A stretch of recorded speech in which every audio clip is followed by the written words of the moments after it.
Assalamualaikum warahmatullahi wabarakatuh. Perkenalkan, nama saya Raffi Akmal Musyafa dari kelas 11 TKJ 1 Sekolah Islamik SMK Islamic Center. Di video kali ini saya akan menjelaskan dua pembahasan ya, ada IP kelas dan yang satu lagi nanti di akhir video saya akan menunjukkan bagaimana cara menghitung konversi bilangan basic.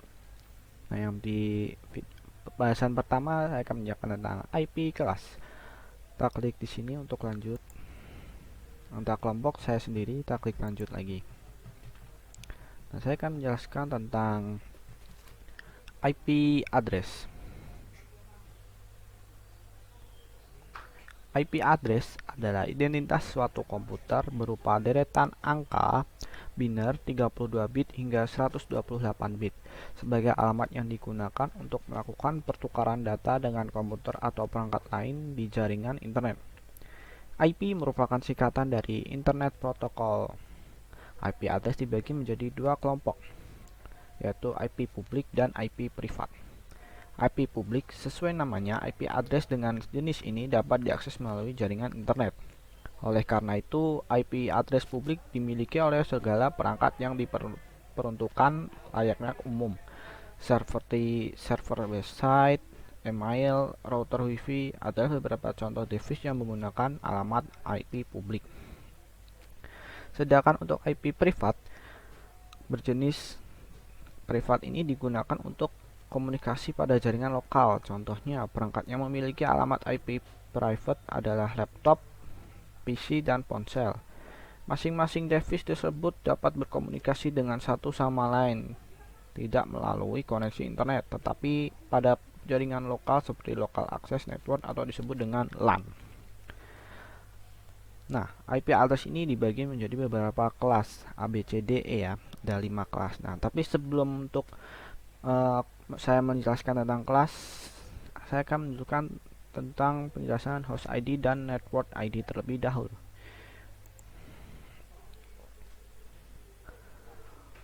Host ID dan network ID akan dibedakan oleh subnet mask. Host ID adalah identitas dari host atau disebut interface router, workstation, dan device yang terhubung ke jaringan. Sedangkan network ID adalah identitas sebuah jalur dalam jaringan. Dalam hal ini, net ID berperan untuk mengidentifikasi suatu jaringan dari jaringan lain. Sementara host ID berperan untuk melakukan identifikasi host dalam satu jaringan. Dengan kata lain, seluruh jaringan yang akan tersambung dalam jaringan yang sama, yakni jaringan yang memiliki net ID yang sama. Di sini, garis pemisah antara network dan host ID tidak tetap, karena tergantung pada kelas network masing-masing, yakni IP address yang terbagi menjadi 5 kelas yang seperti tadi saya jelaskan pertama tadi, yakni dari kelas A hingga kelas E. Pembagian kelas IP address tujuan utamanya dari pembagian kelas-kelas tersebut adalah untuk mempermudah adanya alokasi IP address, baik untuk host atau jaringan tertentu maupun untuk keperluan tertentu dalam pembagian IP address. Tiap kelas dibedakan berdasarkan urutan ukuran IP address dan juga jumlahnya. Contoh pembagian kelas. Contohnya kelas A dipakai oleh sedikit jaringan, namun jumlah host yang dapat ditampung oleh setiap jaringan jumlahnya sangat besar. Kemudian untuk kelas D dan E tidak digunakan secara umum karena kelas D digunakan bagi jaringan multicast dan kelas E hanya digunakan untuk keperluan eksperimental. Dalam hal ini, perangkat lunak Internet Protocol menjadi penentu pembagian jenis kelas, yakni dengan menguji beberapa bit pertama ya dari IP address. Nah, sekarang saya akan menjelaskan tentang kelas-kelas IP. Mulai dari kelas A. Kelas A. Alamat IP kelas A banyak digunakan untuk jaringan komputer yang berskala besar. IP kelas A memiliki jumlah jaringan 126 dan setiap jaringan mampu untuk menampung 16.777.214 host. Dalam alamat IP kelas A, nomor urut bit tertinggi selalu diset dengan nilai 0. Sedangkan untuk 7 bit berikutnya digunakan untuk perlengkapan oktet pertama yang berfungsi untuk network identifier. Sementara untuk 3 oktet terakhir digunakan untuk host identifier.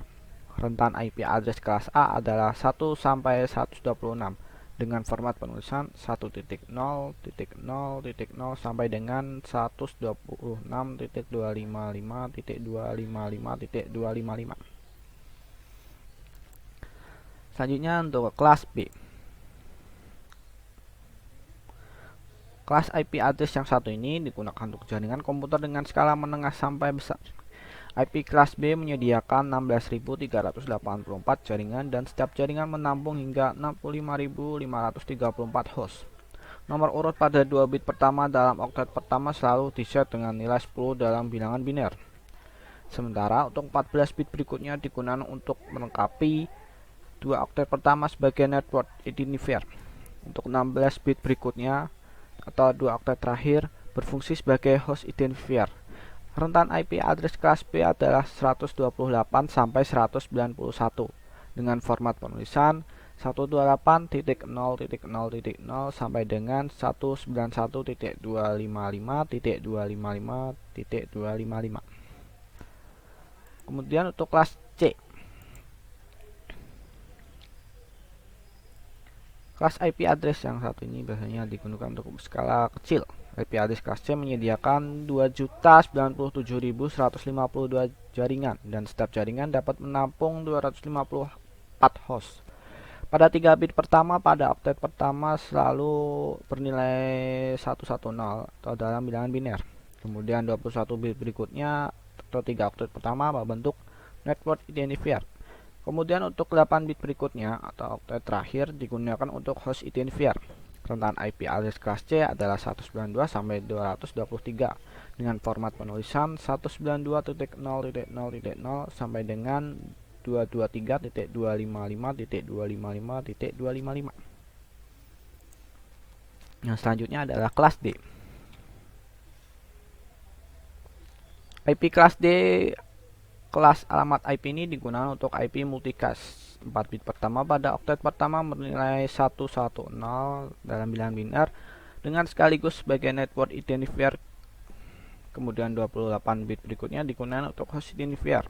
Range IP kelas D mulai dari 224.0.0.0 sampai 239.255.255.255. Jumlah maksimal alamat IP tidak didefinisikan dan jumlah maksimal jaringan juga tidak didefinisikan. Kemudian untuk kelas IP yang terakhir yaitu kelas E. IP address kelas E digunakan untuk eksperimen 4 bit pertama. Pada oktet pertama kelas IP address ini diset dengan nilai 1111 bilangan biner dan sekaligus sebagai network identifier. Kemudian untuk 28 bit berikutnya digunakan untuk host identifier. Range IP kelas E mulai dari 240.0.0.0 sampai 254.255.255.255. Jumlah maksimal alamat IP tidak didefinisikan dan jumlah maksimal jaringan juga tidak didefinisikan. Nah, berikut tadi adalah penjelasan tentang kelas IP address ya, dari kelas A sampai kelas E. Kemudian setelah menjelaskan tentang host ID dan network ID dan serta kelas IP address, sekarang saya akan menjelaskan tentang topologi jaringan. Pengertian topologi jaringan. Topologi jaringan komputer adalah metode atau cara yang digunakan agar bisa menghubungkan satu komputer dengan komputer lainnya. Struktur atau jaringan yang digunakan untuk menghubungkan satu komputer dengan komputer lainnya bisa dengan menggunakan kabel ataupun nirkabel atau disebut dengan tanpa kabel. Fungsi topologi jaringan komputer berfungsi untuk mengetahui bagaimana masing-masing komputer atau host dalam jaringan komputer dapat saling berkomunikasi satu sama lain. Nah, saya akan di sini selanjutnya akan dijelaskan 8 topologi jaringan. Dimulai dari topologi ring.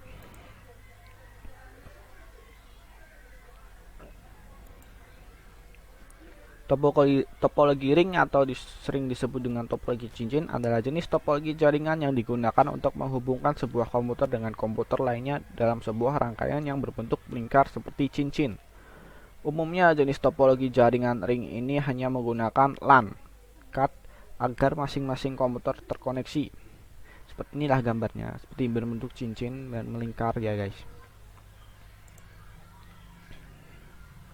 Nah, untuk kelebihan dan kekurangan topologi jaringan ring. Yang pertama, kelebihannya diantaranya itu biaya instalasi murah, performa koneksi cukup baik, proses instalasi dan konfigurasi cukup mudah, dan implementasinya mudah dilakukan.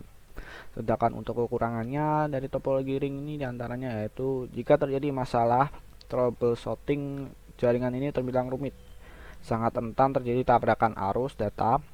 Jika salah satu koneksi bermasalah, koneksi pada jaringan akan terputus. Tadi adalah kekurangan dan kelebihannya ya. Selanjutnya, topologi jaringan berikutnya adalah topologi bus.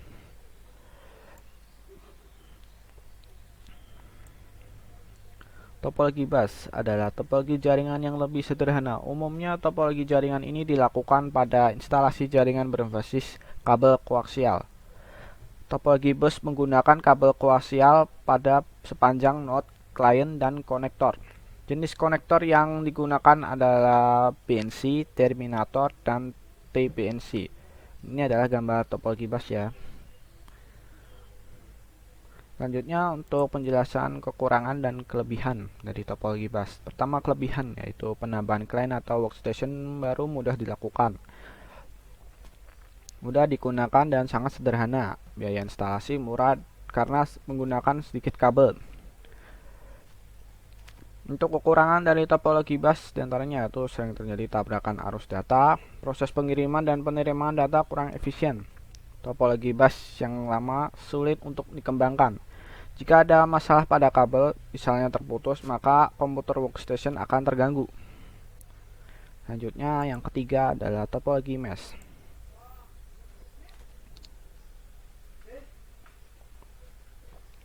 Topologi mesh adalah sebuah topologi yang biasa digunakan untuk rute yang banyak.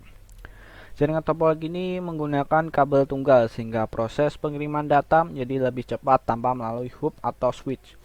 Ciri-ciri topologi mesh yang paling terlihat adalah menggunakan banyak kabel karena koneksi langsung dihubungkan antar komputer. Selain itu, topologi mesh biasanya memiliki lebih dari 2 port serta memiliki konfigurasi yang berbeda pada setiap node. Ini ya bentuknya. Untuk kelebihan dan kekurangan dari kelebihan topologi mesh diantaranya bandwidth limit cukup besar, security data pada topologi ini sangat baik, tidak terjadi tabrakan arus data karena jalur pengiriman data sangat banyak. Untuk kekurangan, kabel yang dibutuhkan jumlahnya banyak, daya instalasi topologi mesh sangat mahal, instalasi juga sangat rumit. Berikutnya untuk topologi star.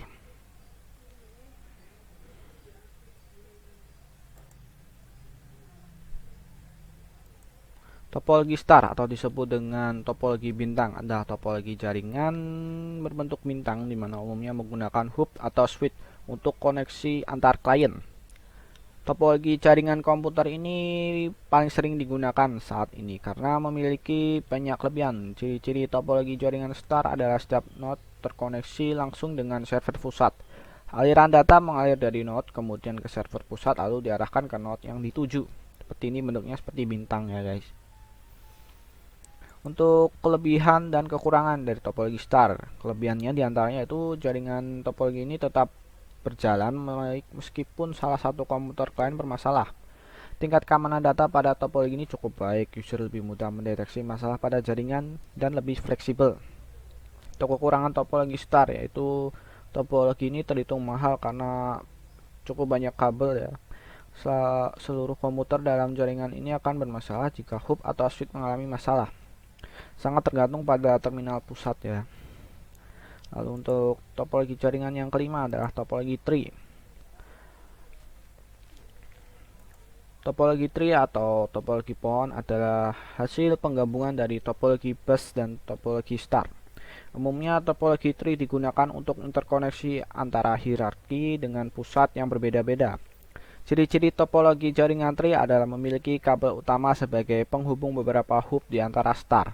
Memiliki tingkatan atau hierarki komunikasi dalam jaringan dilakukan melalui hub dan memiliki hub sebagai server sebagai pusat pengatur arus informasi. Seperti gambarnya, karena seperti pohon, makanya disebut topologi tree ya. Lalu untuk kelebihan dan kekurangan dari topologi tree. Untuk kelebihannya yaitu dapat dan mudah dikembangkan menjadi topologi jaringan yang lebih luas. Susunan topologi ini terpusat secara hierarki sehingga pengaturan data menjadi lebih mudah. Untuk kekurangan topologi tree diantaranya yaitu memiliki kinerja jaringan yang lambat, penggunaan kabel yang sangat banyak sehingga mahal. Kabel backbone merupakan sentral dari topologi ini. Bila komputer bagian atas bermasalah, maka yang bawah juga ikut bermasalah. Selanjutnya untuk topologi yang ke-6, yaitu topologi peer-to-peer.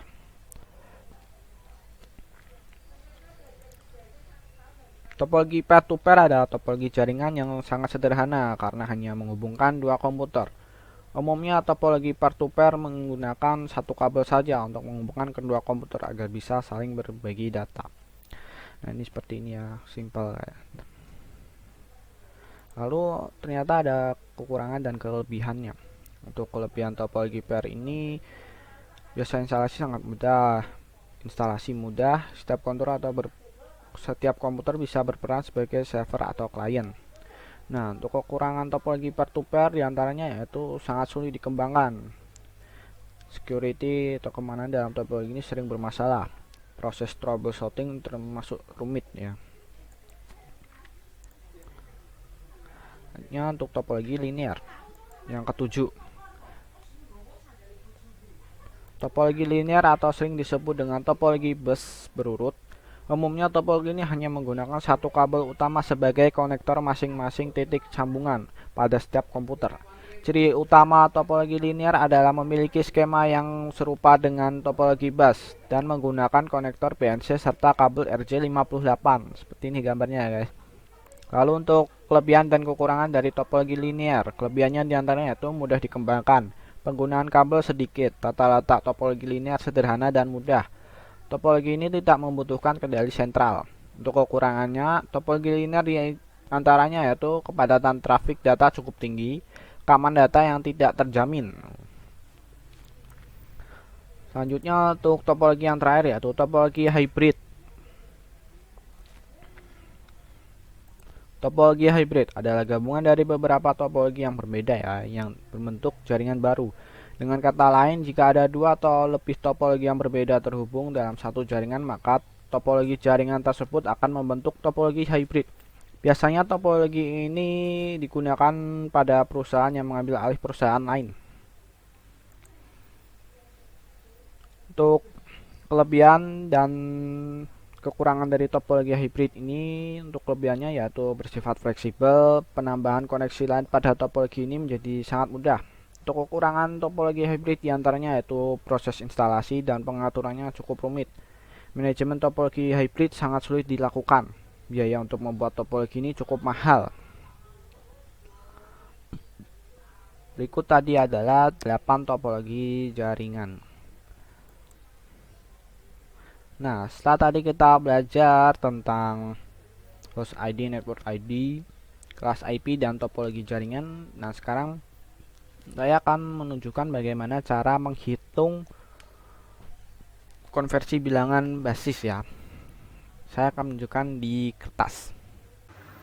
Nah, di video pembahasan kedua ini, saya akan menunjukkan bagaimana cara menghitung konversi bilangan basis ya. Nah, sebagai contoh saya akan menggunakan angka 198. Nah, 198 ini ada basis 10 dan akan dijadikan basis 2 atau bisa disebut dengan desimal jadi ke binder. Nah, desimal ke binder ini cukup mudah hanya dengan pembagian 2. Jadi hanya ada dua angka yaitu 0 dan 1. Nah, caranya seperti ini guys. 198 bagi 2 ya. Jadi kalau misalnya dibagi 2, kalau nggak ada sisanya berarti kita tulis 0. Lalu kalau dibagi 2 ada koma atau ada sisanya berarti kita tulis 1 ya. Ini 198 dibagi 2 adalah 99. Nah, jadi ini nggak ada sisanya, jadi kita tulis 0. Lalu kita tulis ke bawah 99 dibagi 2. Nah, 99 dibagi 2 adalah 49,5. Nah, ini ada koma 5-nya, jadi kita tulisnya 49 saja. Tidak usah pakai 0,5. Dan ini ada sisa 1, kita tulis 1 di sini. Lalu kita ke bawah lagi. 49 dibagi 2 sama dengan 24,75. Kita tulis 24, sisa 1. Lalu kita tulis lagi 24 dibagi 2 sama dengan 12. Kita tulis 12 karena ini enggak ada sisanya atau komanya, jadi kita tulis 0 aja.